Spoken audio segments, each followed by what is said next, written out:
बिस्मिल्लाहिर्रहमानिर्रहीम, अस्सलामुअलैकुम, welcome to cook with Maryam. आज मैं अपने किचन के अंदर जो है प्लेन वलीना कपकेक्स बना रही हूँ। बच्चों की फेवरेट होती है। बाज़ार से इतने एक्सपेंसिव मिलते हैं ये केक, और घर में आप बहुत ही कम चीज़ों के साथ इसको रेडी कर सकते हैं और क्वांटिटी में भी ज़्यादा बना सकते हैं। और इसके अंदर स्पेशली मैं आज बहुत ज़्यादा अच्छी टिप्स आपके साथ शेयर करूँगी कि अगर आपने ये वीडियो मेरी स्किप करने के बगैर और जो है आपने पूरी वीडियो सही से सुनी और देखी होगी ना, तो आपकी बेकिंग बहुत ज़बरदस्त हो जाएगी इस वीडियो के बाद। तो आप मेरी वीडियो के साथ ज्वाइन रहिएगा। तो और एक और बात कि आज मैं जो बनाऊंगी वो विदाउट ओवन भी बनाना आपको सिखाऊंगी। इसमें पहले भी बनाना सिखा चुकी हूँ विदाउट ओवन। आज भी मैं आपको विदाउट ओवन और बहुत सारी ऐसी अच्छी टिप्स के साथ बनाना सिखाऊंगी कि आपका केक खराब कभी होगा ही नहीं। कोई से भी केक के साथ यही टिप्स यूज करेंगे तो आप जो है केक आपका बहुत जबरदस्त बनेगा। चलिए चलते हैं अपनी रेसिपी की तरफ।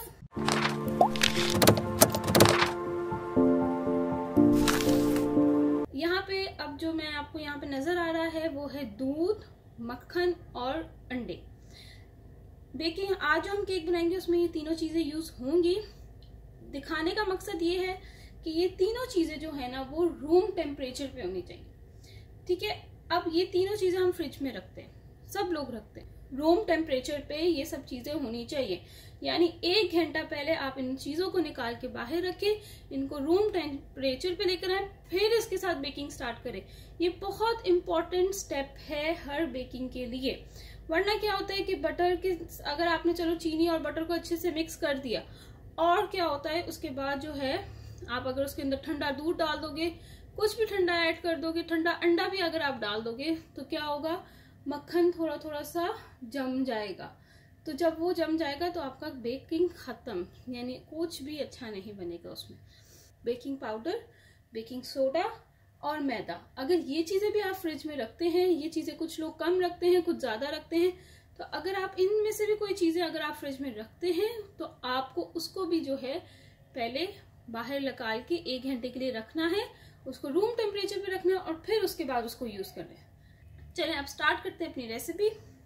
यहाँ पे मैंने 1 कप मैदा ले लिया है। मैदे को मैंने छान लिया है। ये भी बहुत जरूरी स्टेप है कि हम लोग को मैदे को सबसे पहले छान लेना है, फिर उसको यूज करना है। और 4th वाला इम्पोर्टेंट स्टेप है कि आपने प्री हीट करके रखना है। ये मैं आपको भी दिखा देती हूँ। ये देखिए, विदाउट ओवन में बनाऊंगी तो मैं इस तरह से बड़ा सा पतीला साइज का लूंगी और इसके अंदर इस तरह से स्टैंड रख दूंगी और उसके अंदर हम इसको बेक करेंगे। पतीले का साइज इतना होना चाहिए कि हमारा जो बेकिंग ट्रे है जो जिसके अंदर हम बेक करेंगे कपकेक्स वो आ जाए। बस ये चेक करके आपने उसको सेट करना है और सबसे बड़े चूल्हे के ऊपर आपने इसको रख देना है। तो विदाउट ओवन हम इस तरह से बनाएंगे और इसको आप प्री हीट कर देती हूँ ढकना रखकर और चूल्हा चला देती हूँ। हमारा पतीला रेडी हो जाएगा बेक करने के लिए। विदाउट ओवन हम इस तरीके से बेक करेंगे। तो यहाँ पे मैंने 1 कप मैदा ले लिया है। इस 1 कप मैदे को मैंने मेजर जो किया हुआ, जो कप्स और स्पून मिलते हैं जिसके ऊपर कप्स 1/3 कप और ये सब कुछ लिखा है, इसी से बेकिंग करनी चाहिए। ये भी बहुत ज़रूरी स्टेप है कि आपने घर के चम्मच और कप से नहीं मेजर करना, यही वाले आप लोग ने लेने हैं और इन्हीं के साथ मेजर करना है। तो ये यहाँ पे मैंने 1 कप मैदा ले लिया है और ये 1 टीस्पून जो है ना मैंने इसमें डाल रही हूँ बेकिंग पाउडर। ठीक है, ये भी वही है, मेजरिंग स्पून है, उसी की मदद से आपने मेजर करना है। बेकिंग करनी है तो ये चीज़ें आपको लाजमी चाहिए होती हैं। एक दफ़ा ख़रीद लें और उसके बाद जो है वो यूज़ होती रहती हैं लाइफ टाइम के लिए। और इसमें मैं डालूंगी 1/2 टीस्पून बेकिंग सोडा। सोडा जो आप घर में यूज़ करते हैं ये वही सोडा है, आपने ये ऐड करना है। और इसके अंदर मैं लास्ट चीज़ जो डालूंगी वो है 1/4 टीस्पून, यानी हाफ में मैंने 1/2 टीस्पून ले लिया है सॉल्ट का, नमक। नॉर्मल नमक जो आप घर में यूज़ करते हैं ये वही है। अब मैं इन सब चीज़ों को अच्छे से मिक्स कर लूँगी। ये ड्राई इंग्रेडिएंट्स हैं तो इम्पॉर्टेंट यही है कि ये ठंडे नहीं होने चाहिए, इनको भी रूम टेम्परेचर पे होना चाहिए। एक और इम्पॉर्टेंट स्टेप है कि आपकी जो ये बेकिंग ट्रे है इसको आप तैयार कर लें पहले से ही, बीट करने से पहले ही आपकी बेकिंग ट्रे तैयार हो। इसके अंदर मैंने ये इस तरह से जो है कपकेक्स के मिल जाते हैं आराम से बाजार से। इससे क्या होता है कि बड़े ज़बरदस्त कपकेक्स अच्छे लगते हैं। ये इस तरह से बाजार से मिल जाते हैं। आप इनको एक एक सब में डाल दिएगा और इसको प्रिपेयर करके रखिएगा बीट करने से पहले। अब यहाँ पे मैंने एक बड़े साइज का बाउल ले लिया है। इसके अंदर मैं डालूंगी रूम टेम्परेचर पे जो मैंने बटर यहाँ पे नाप के रखा हुआ है, वो है 1.25 ग्राम्स बटर। 100 ग्राम से थोड़ा सा ऊपर आपने ये बटर लेना है। ये अनसॉल्टेड बटर है।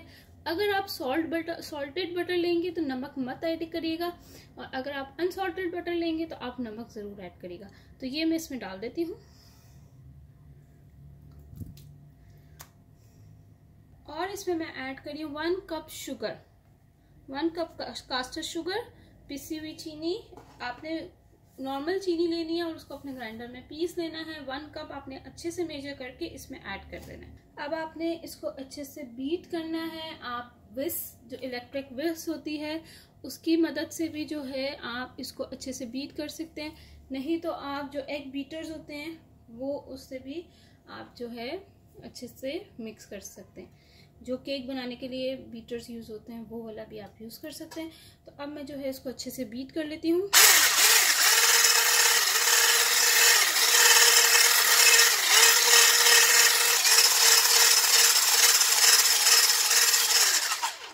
ये देखिए, आप टेक्सचर देख सकते हैं कैसा रेडी हुआ है। तक इसी तरह से आपका टेक्सचर रेडी हो जाना चाहिए।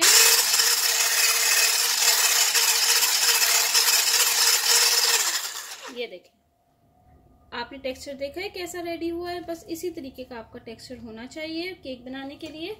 ये इंपॉर्टेंट स्टेप्स हैं, ये आप अच्छी तरह से नोट कर लें। अब जो है मैं इसके अंदर एक एक करके एग ऐड करूंगी। पहले एक अंडा ऐड करूंगी और फिर उसको बीट करूंगी।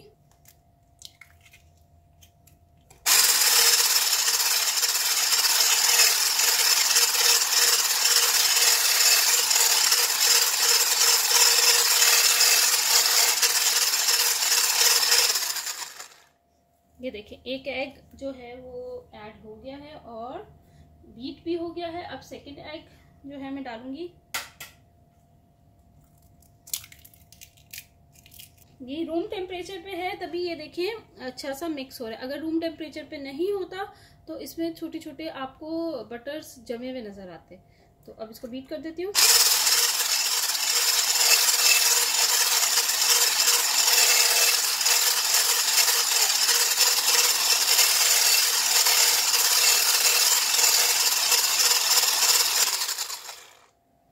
ये देखें, टेक्सचर चेक करें। टेक्सचर इसी तरीके का होना चाहिए। आप ये नोट करते रहिएगा बेकिंग करते हुए कि आपका टेक्सचर बिल्कुल सही बन रहा है तो आपका केक बहुत अच्छा बन जाएगा। तो ये टेक्सचर आप नोट करते रहे।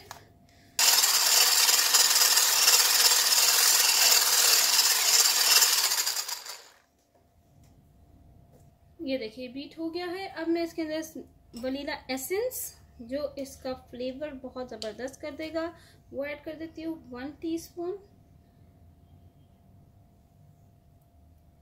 हाफ टी स्पून, यानी 1.5 टीस्पून जो है मैंने वनीला एसेंस ऐड कर दिया है।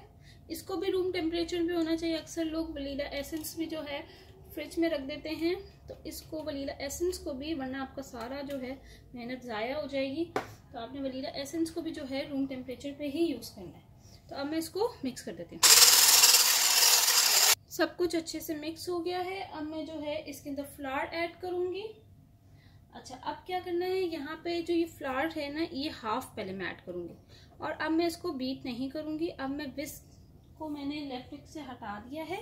अब मैं हैंड में पकड़ के विस्क को इसको मिक्स करूंगी,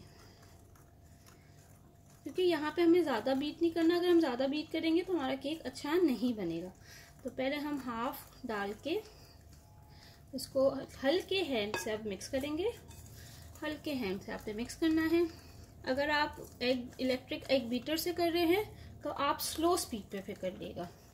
यहाँ पे जो है मिल्क मैंने लिया है, वो लिया है 3/4 यानी पहले हाफ कप और फिर उसके बाद 1/4 वाला कप। तो ये 2 कप्स जो हैं मैंने मिल्क के लिए यूज किए हैं। मैं आपको दिखा भी देती हूँ। ये देखिए, ये 2 कप्स हैं। इसके ऊपर लिखा हुआ है, अगर आपको नजर आ रहा होगा, हाफ कप और 1/4 कप। ये वाला भी और ये वाला, ये दोनों कप्स मैंने मिल्क के लिए हैं और उसको मेजर करके मैंने इसमें ऐड कर दिया। इसमें ऐड कर दिया। ठीक है, तो अब मैं ये पहले हाफ डालूंगी मिल्क, यानी समझे 3/4 कप हमने मिल्क लिया।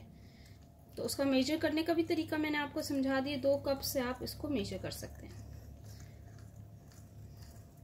बस अब आपने स्लोली इसको मिक्स करना है। जब ये मिक्स हो जाए इसमें हाफ और डाल दें, इसको स्लोली मिक्स कर लें। जब ये मिक्स हो जाए इसके अंदर बकाया जो फ्लावर है वो ऐड कर दें और इसको अब फाइनली मिक्स कर लें। मतलब आपने इसको फाइनल मिक्स करना है। ये हाफ करके हमने इसलिए डाला है कि अगर हम पहले सारा मैदा डाल देते तो ये बहुत ज़्यादा गाढ़ा हो जाता, यानी बिल्कुल आटे की तरह बन जाता। तो हमने इस तरह से इसको हाफ पहले दूध, फिर पहले हाफ मैदा, फिर दूध, फिर हाफ मैदा, इस तरह करके हमने इसमें इसको एडजस्ट करना। अब जो हम बस इसको बहुत अच्छे तरीके से इसको मिक्स कर लेंगे।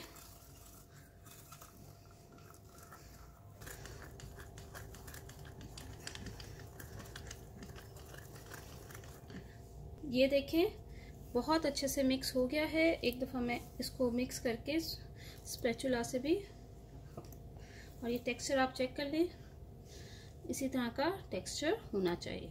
ये अच्छे से मिक्स हो गया, इसमें कोई लम्स नहीं है, कोई कुछ नहीं है। तो ये रेडी हो गया हमारा बटर। अब जो है मैं इसको आपको उसमें डाल के दिखाती हूँ। अब इसको फिल करने के लिए मैंने स्पून ले रही हूँ, स्पून से इसके अंदर फिल कर देती हूँ तो आसानी से फिल हो जाएगा। ये देखिए इस तरह से। अच्छा, आपने हाफ भरने क्योंकि ये फूलेंगे अच्छे से।